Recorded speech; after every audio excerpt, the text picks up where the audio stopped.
So it is June 13th, and I'm going to give you a quick update on what's going on around the battlefield in Ukraine. I'm going to focus on 3 areas for Ukraine's counteroffensive operations: the Zaporizhia axis, which is right here, the Velika Novosilka, and again, I apologize if I'm mispronouncing these, which sits right here, and then obviously Bakmun, which sits right here. Those are the 3 areas Ukraine is pushing to make gains. There's an area where Russia is trying to counterattack to make their own gains. Largely, they've been unsuccessful, but we're going to talk about these regions specifically.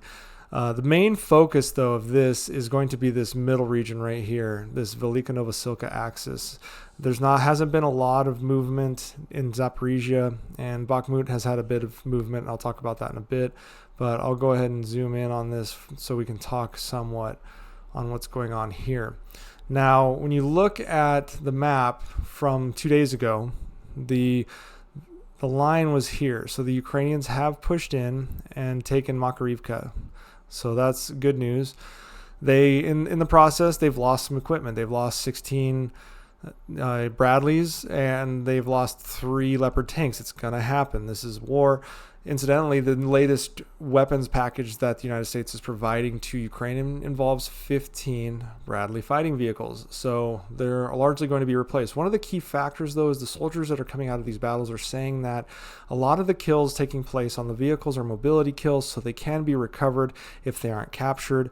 In addition, the soldiers are surviving, so that's good news. So you have 16 vehicles. The vast majority of the soldiers were survived and are able to fight another day coming out of that. So this is what we're looking at right now with regard to the battlefield, where the axis here is running somewhat like this to try and retake these specific towns. Now, Russian mill bloggers, those that are kind of the version of me working for Russia, doing stuff for Russia, have said that the key towns, such as this one right here and down here, are critical. And they're critical in that they provide logistics hubs to support all the units in this front line. Currently, Ukraine is looking to push hard into Staromalinkivka. Again, I'm terrible with these names, but try to push down to this town right here. And the Russian mill blogger said if the Ukrainians are able to get there, it becomes a very critical situation in trying to defend this region for the Russians.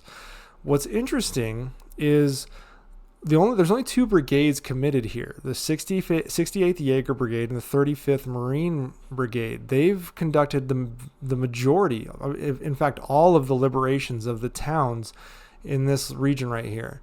There's only 2 brigades, and these 2 brigades are older brigades. These aren't part of the 12 newly formed brigades that make up the 60 to 70,000 troops that were trained by NATO. Now, these 2 brigades that are fighting right now have been plussed up with Western equipment, but we have not seen the bulk of Ukraine's forces yet. And it's interesting because this means I'm not entirely sure of what Ukraine's true intentions here. What it looked like to me, and it made sense, but I'm not entirely sure just yet, is that Ukraine, so I'll give you kind of I'll orient you to the right place here. This is where we were looking at. The fight was going this way. And what it looked like is all this red is all the defensive lines of Russia. They put a lot of stock in defending down here. Tokmak is a big strategically valuable town for both Russia and Ukraine. There's multiple railroads that enter into Tokmak, and I'll look at them in a bit. But for now, what it looks like is Ukraine is exploiting the fact that Russia put a lot of their eggs into this basket right here and didn't really defend as hard further down the front lines. And it looks like Ukraine may try to push and then swing to try and conduct some sort of flanking operation to the rear of all these defenses. If Ukraine can break through here, that is a very dangerous situation for the Russians if they are able to do so. So that is what we're kind of looking at. If the Ukrainians seem to think this is far too heavily defended to try and push a direct drive through on, and what we're looking at in this regard is this Zaporizhia axis over here, if I can get my mouse right. So what we would be looking at is Tokmak, where I was talking about earlier, is very valuable. Rails, roads coming in. Russia put up many defenses here, expecting a full push from Ukraine. Ukraine instead is moving to the outsides and potentially trying to flank and destroy. And if you flank your opponent, it becomes a very difficult fight, especially on the defensive, because these are all dug in trenches. And if you try to do a mobile defense, Russia really just isn't equipped to do that. Now, in this fight, Ukraine has lost vehicles. They've lost those Bradleys. They've lost the Leopard tanks. So there is equipment losses, but they are gaining ground. In fact, 95 kilometers of ground have been gained in this region up here. So it's not that it's unsuccessful. It's just very interesting because they aren't committing a lot of forces right now. The Ukrainians are just not committing very many forces. So it makes you wonder what their intentions are. Potentially, we've seen some activity up in the Kharkiv region. Now, there's no attacks taking place along this route right here, but there's been reports from Russian units of a buildup. Not entirely sure if there's going to be a feint or anything like that, but it is somewhat interesting that there just hasn't been a committal of a lot of brigades. It could be a feint operation to potentially have Russian units rush over here and then strike in hard, but the Ukrainians just haven't committed the bulk of their forces. There's a lot of fight left in the Ukrainians. They have something like 1,500 vehicles, 60,000 troops. This is a significant fight that is coming, and the Ukrainians have not committed to that yet in the offensive. It's almost like they're still conducting probing and recon attacks with these two brigades that are up front in the recon posture having some success down here in this Velika Novosilka area. Now, moving on to Bakmun, not a lot has changed in the Bakmun region. The Ukrainians have gained some area here. They have advanced about 1.5 kilometers on the flanks here. So it looks like Ukraine is trying to flank around Bakmun, and they have gained territory here, and they have gained territory across the entire front here as they push this way.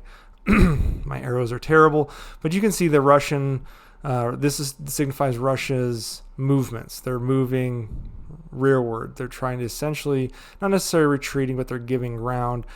This is, again, not using a ton of additional assets here. These are older units still fighting, and we've seen staging areas for some of the larger formations of the newly formed brigades, these Western trained and equipped brigades waiting. And I think what's happening is they're looking to do some sort of lightning blitz when the opportunity presents itself to try and move forward. And I don't think the opportunity is going to present itself in the Zaporizhia region. I mean, the defenses in Zaporizhia over here are significant, but you can see probing attacks are still taking place. They're trying to test these defenses.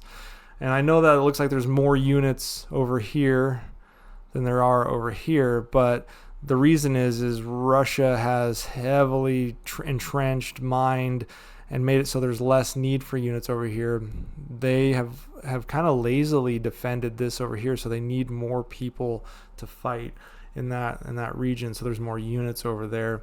Now, I said that Russia launched its own counterattacks. Let me go show you where that takes place. It is in this Avdiivka region here. Now, the Russians have counterattacked here and here, but they were largely unsuccessful. They were pushed back. In the morning briefing from Ukraine, the reports came in that the Russians pushed hard in this region. They're trying to see if they can exploit the counteroffensive and hoping that the Ukrainian defenders in this area have been redeployed to assist, but they have not. The defenses here are quite robust in Ukraine. In fact, Russia is still finding it difficult to take this town, almost in a Bakmun level of difficulty, if not harder. As you can see, the Russians have placed significant amounts of units here. And that's kind of where we're at right now.